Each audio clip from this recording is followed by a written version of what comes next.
విదేశాలకు వెళ్లేందుకు AP CM Jaganmohan Reddy CBI కోర్టును అనుమతి కోరారు.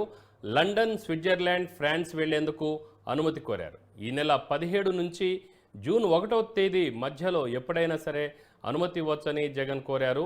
దేశం విడిచి వెళ్లొద్దన్న బెయిల్ షరతు సడలించాలని కోర్టును ఆయన కోరారు. కౌంటర్ వేయాలని సిబిఐని ఆదేశించారు కోర్టు.